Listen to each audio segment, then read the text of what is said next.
Okay, hi everybody, it's Mrs. Griesbeck. Miss Matz is being kind enough to share my slides with me because there's, I don't know, some kind of glitch happening. I don't see my slides at the moment, but I pretty much know what's in them. So I'm here to chat with you about personal statements. And during the break, I was chatting with the kids see the slides, which is awesome. During the break, I was chatting with Mr. Medea because I had a question that I felt that a counselor could answer better than me, and that is regarding the Common App. I think a lot of people are under the impression that most schools use the Common App.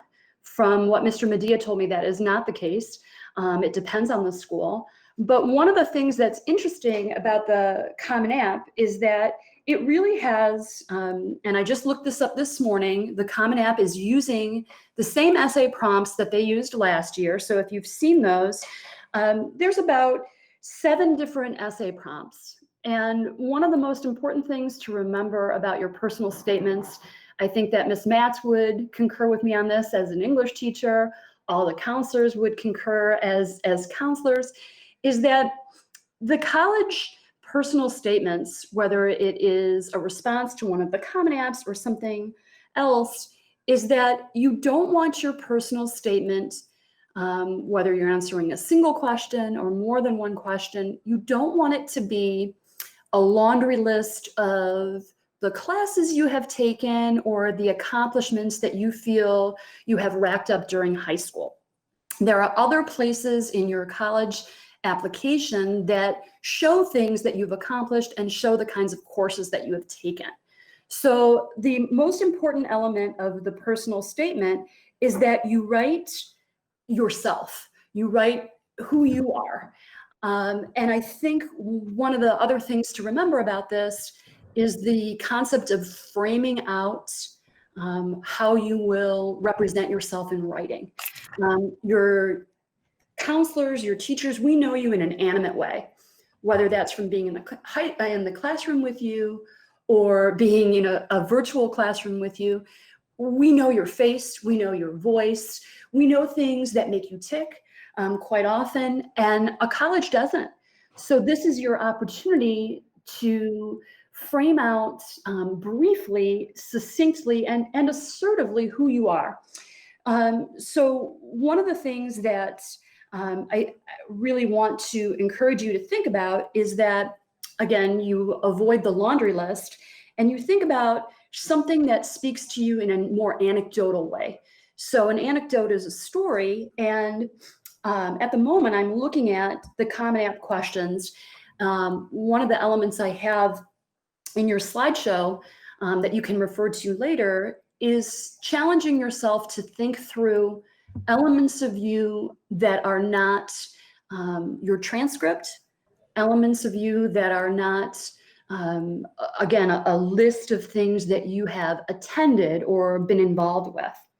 So for example, if you take a time now, I'm going to pause after I read some of these catalysts to you. Think about something in your background or who you are as a person or an interest or a talent that you have that is so meaningful to you that your application would be incomplete without it. One of the things that we talked about briefly last week as a group of adults in preparing for this was something that Mr. Fitzgerald brought up, which is, how does a student see him or herself fitting into a community? So this catalyst, again, I'm going to pause after I repeat it, is really about including something in your application that you feel your application would be incomplete without. What is something about you that maybe is a nuanced detail of who you are that would speak to being part of a college community? How you would give to it and how you would allow yourself to respond to and receive from others in that community. So another thing to think about, I don't want to pause too long and waste your time, is one of the other Common App questions is another really effective way to frame your response. One of the things that you will see in my slides is that depending on the college, they will often have a word limit for how long your personal statement should be. I would say, again, this is something that I would imagine Ms. Matz will concur with me on, the counselors as well, and I know my other English colleagues. A lot of times what we end up doing with students when they ask us to read their Common App responses or their personal statements for whatever schools they're applying to is we end up helping them narrow it down to a more succinct and expressive statement. With regard to things like your syntax, the structure of your writing, and also your word choice, you want it to be something that gets in that word count limit and that really keeps in the essential details and gets rid of the stuff that sounds like everybody else. So with regard to that, one of the other questions that I think is really related to that first prompt that the Common App has, these are really similar to a lot of different colleges, is, again, if you're thinking about something that you feel your college application, regardless of what school you're applying to, would be incomplete without, something about who you are, something about a talent you have, or something about your family life, your application would be incomplete without it. We have another question, which is this. Describe a problem that you've solved or a problem you would like to solve.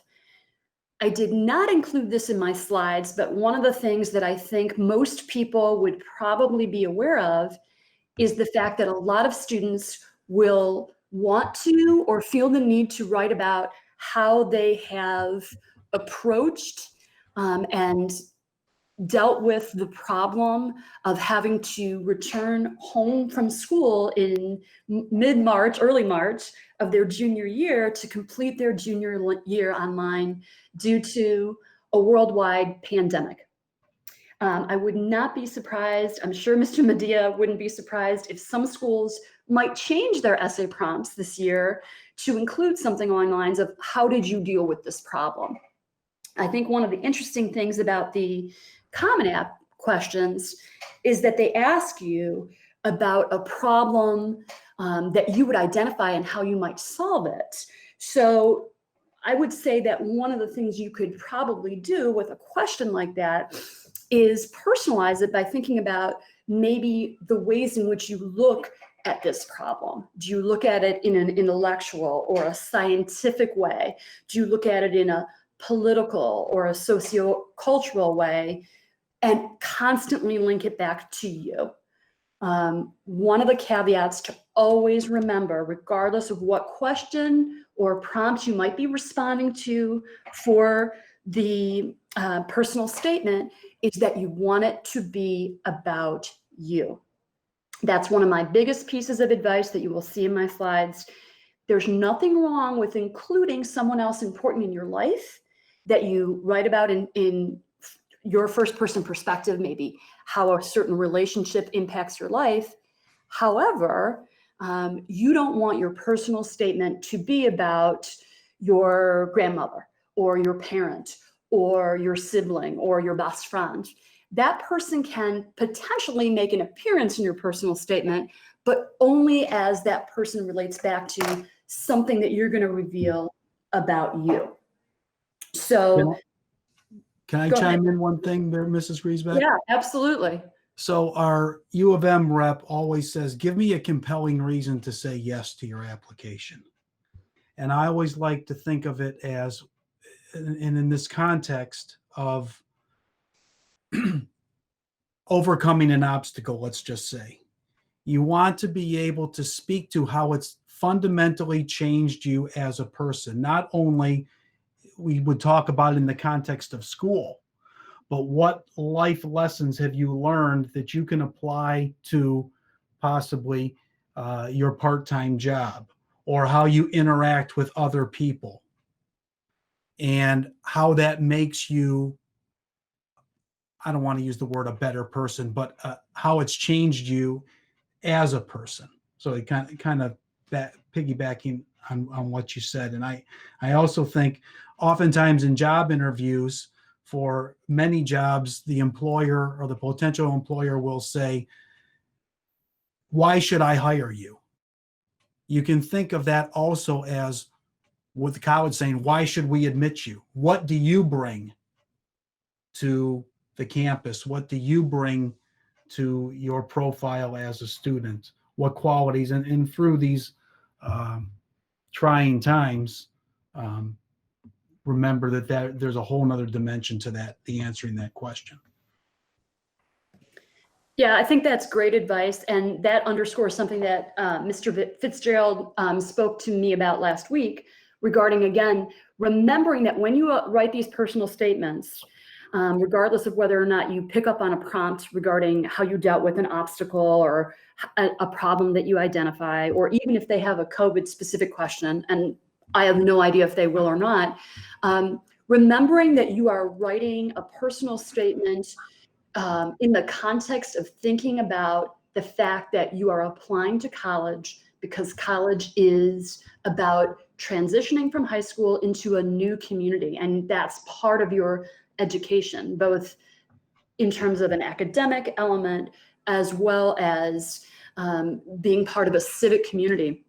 In the first session, your counselor spoke to you about the counselor recommendations that are written by each of the counselors for you, and your teacher recommendations. And a lot of times teachers will write about how you interact with other people, whether it be with your teacher and or with your peers in a community. I think that from March through June, we all had to challenge ourselves to communicate in individual classroom communities in a new and different way. Because of our circumstances. Again, piggybacking on what Mr. Medea just spoke about, one of the Common App questions is a question that is framed for you regarding obstacles. It reads in part, the lessons we take from obstacles we encounter can be fundamental to later success.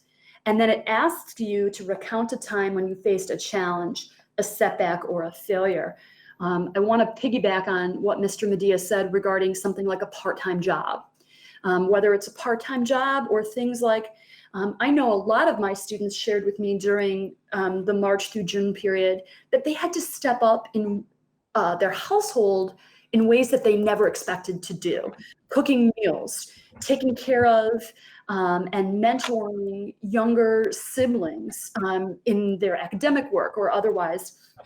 So it doesn't have to be related to the last several months. It could be something that you dealt with or that you feel made a big impact on who you are from middle school. It could be from something in an extracurricular. It could be something simply in your way of thinking about something that's important to you or something that you discovered is now important to you. So don't feel like your personal statement has to be framed exclusively with regard to academics. It doesn't.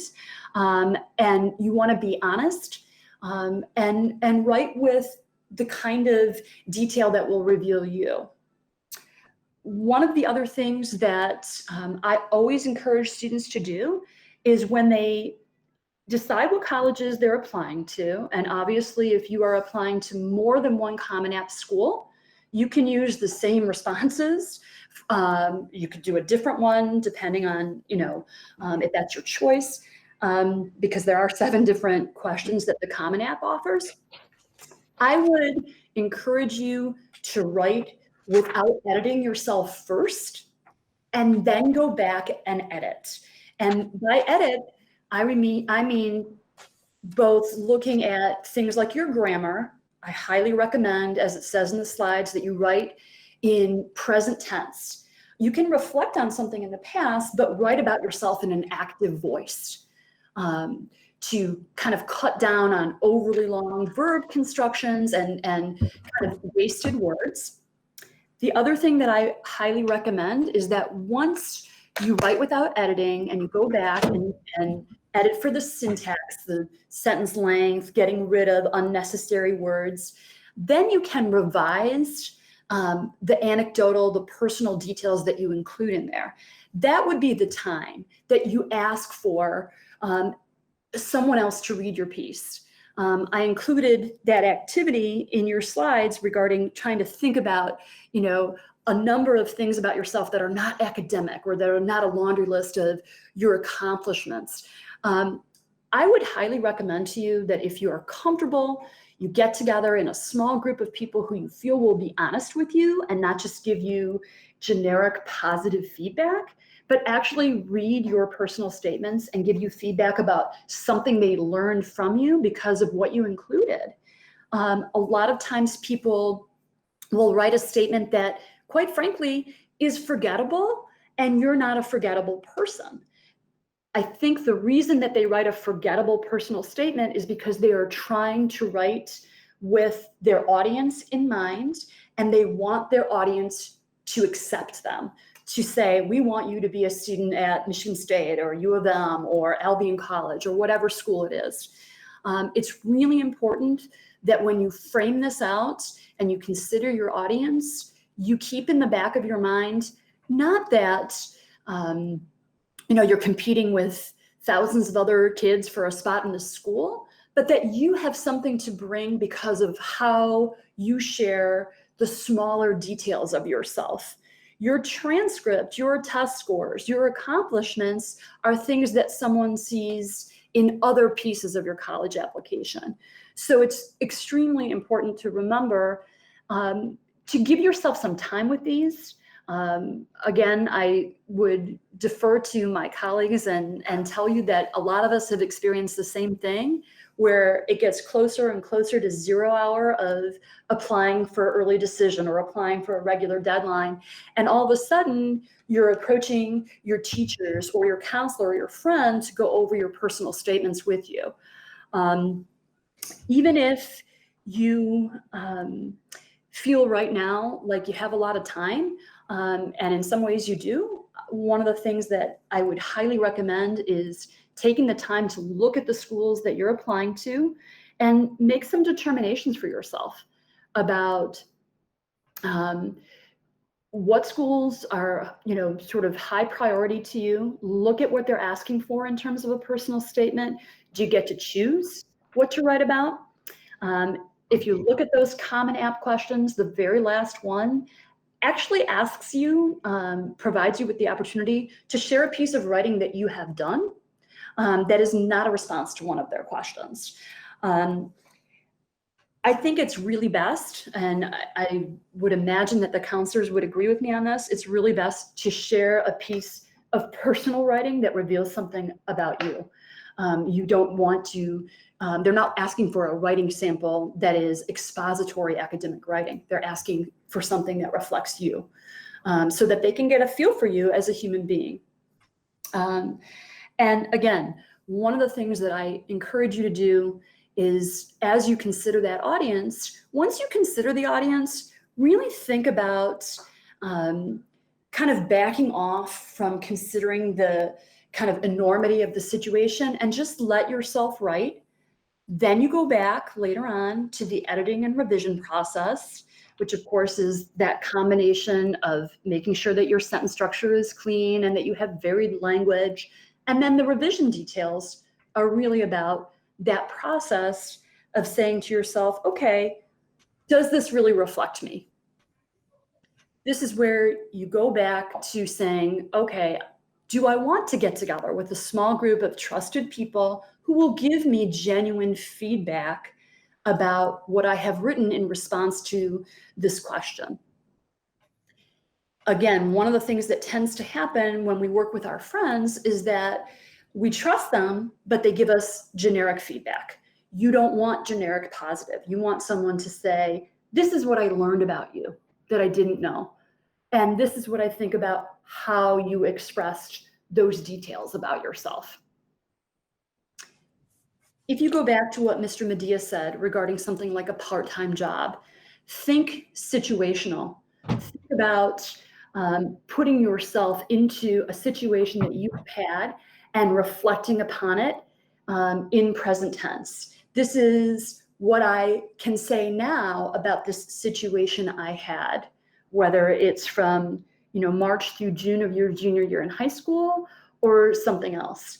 A lot of you I know you, I've had you as students, and there are things I learned about you because of little details that you share, about how your parents asked you to translate for your bilingual grandparents.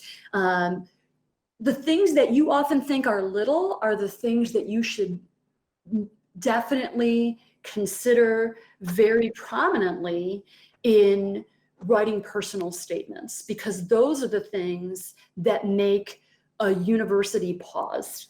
I'm going to pause for a minute and ask you if there are questions coming in that I can perhaps answer now.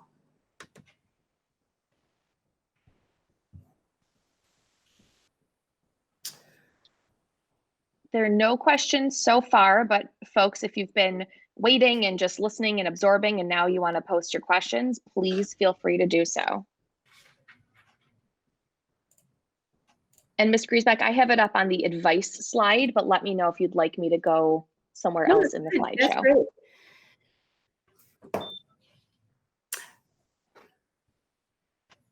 Okay, so one of the other things to consider about personal statements is that, again, I'm stressing, think about your audience, make sure that you give yourself enough time so that when it comes down to finalizing these things, you give yourself that opportunity to edit, to revise, to make sure that you're actually answering the question if you have selected a specific prompt.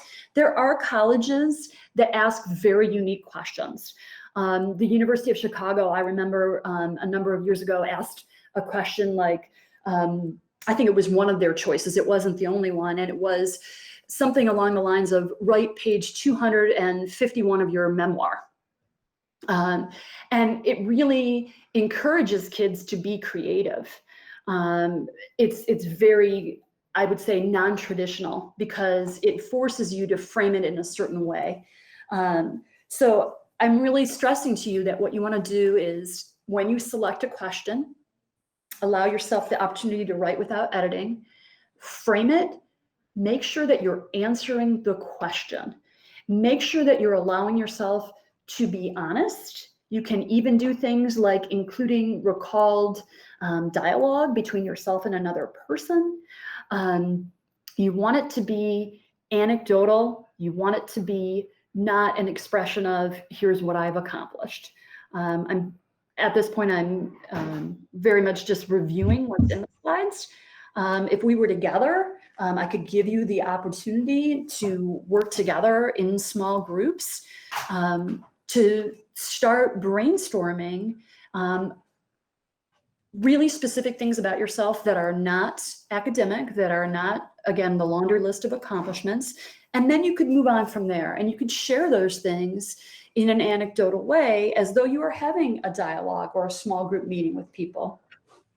All of your counselors will tell you that if they have on-site visits from schools, a lot of times that, that's ultimately the same thing that you're doing when you write personal statements is you are imagining that there's a small group of people there who are college admissions officers who are getting a feel for you on paper. You have to make yourself dynamic on paper because your dynamism comes from who you are as a person and the unique experiences that you've had in your life and how you have risen to the occasion of various different kinds of challenges, whether those are interpersonal or physical or intellectual. And again, there's a lot of different range of choices, whether it's Common App or other schools. And you want to make sure that you keep the focus on yourself, even if another person is someone who you bring up because of how and why your interaction with or experience with that person or persons speaks to something you need to reveal about yourself. I think there's quite likely a reason why the Common App has as its first question, write a personal statement that reveals something about you that you think the application would be incomplete without. My slides include links to advice from the College Board about personal statements. I think a lot of your resources that Ms. Mattis and Mr. Fogel referenced in the first part of this boot camp will be underscored in that College Board advice about personal statements. You want to keep them succinct, framed out, and honest, and don't be afraid to include something, unique to you. You've had the same experiences as a lot of other people, but the way you flesh out and reflect upon those experiences is unique to you. So that's bottom line, the most important element that I can stress to you. Mr. Medea, I assume that underscores kind of where you see personal statements as well. Right. And so thank you for that.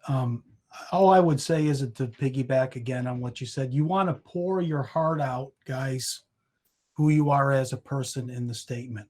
Remember, they see your academic accomplishments. They see your transcript. They see your resume. They see the nuts and bolts of your grades and everything that goes along with it. But you have to be able to pour yourself out and pour your heart out in that essay as a person, giving them a compelling reason to show your growth as a young person so far in your life and what you can bring and what you've learned through your experiences and what you bring to that college campus. Yeah, I think at the end of the day, that last element is back to something that has been threaded throughout my comments, which is you are applying to be a part of a community. I almost always include something about how you contribute to community, as I mentioned earlier, when I write letters of recommendation. And I think most colleges, again, I see this from a teacher perspective, not from a counselor perspective, but I think most colleges are looking for how your personal statement can reveal something about your awareness of the fact that you are applying to a community. Whether you're applying to a very large student population state school or a smaller school that has a more intimate student community because of a smaller size, it's important for you to be cognizant of the fact that you're part of a community. And that statement, regardless of what question or prompt you're answering, frames a response to that. I would also say that, again, with regard to considering your audience, that when you consider your audience, you remember that the language that you use should be language that reflects truly who you are. You don't want it to be informal, but you also don't want it to read as though you are trying overly hard to impress someone with your big words. You want your language to reflect the experience that you're reflecting upon, or the problem or issue that you've identified as one that you wish to solve, what you would bring to it. And you want that language to be non-repetitive and to be authentic to you. So just to recap, frame it out, keep it to the length, allow yourself prior to keeping it to that length to write the whole thing out in any way that feels natural to you, because you can go back and edit your syntax as well as your content. And quite honestly, the college application process is very multi-level. There's a lot to it. But one of the things that I would highly encourage you to avoid is getting together with other people who are simply going to repeat to you what you want to hear. You need honesty, and you need someone to give you objective feedback. Objective meaning they're not simply going to tell you, I love this. This is really touching. To end my comments, I will share with you that like my English peers and my counselor peers, I have probably read thousands and thousands of personal statements, and I don't remember a lot of them. And one of the reasons I don't remember a lot of them is not because they're not well written, but rather because they come off as generic. I had a student many years ago who wrote about a relative of his who had been diagnosed with a serious illness. And I thought it was a really beautiful personal statement. But I realized that as the person giving feedback to that student, that I wasn't being completely objective with him. I knew him as a student, and I felt very moved by what he had written about this relative of his. But I kept thinking back on my feedback to him, which was, this is beautiful. I think this is really well written and you should submit it. And I kept thinking about it, and I realized that I had given him bad feedback. And I went to him and I said, you know, upon reflection, I realized that as beautiful as this writing is, I learned more about your aunt, who you wrote about being diagnosed with this illness, than I learned about you. So it's a little bit easier for the adults in your life, like your teachers or your counselors, to give you objective feedback. I think a lot of times kids get frustrated with giving their personal statements to their parents or other family members who give them really good positive feedback, which is great.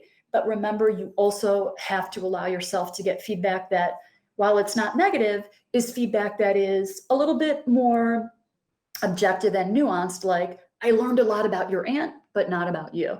You have to make it about you and strike that balance between, just writing about yourself in terms of positive modifiers, positive descriptors, and taking us into some anecdotal story details about how you dealt with that part-time job experience, or that this is how I'm going to offer up a potential solution for this political or social or cultural challenge that my community is facing. You want it to be personal to you.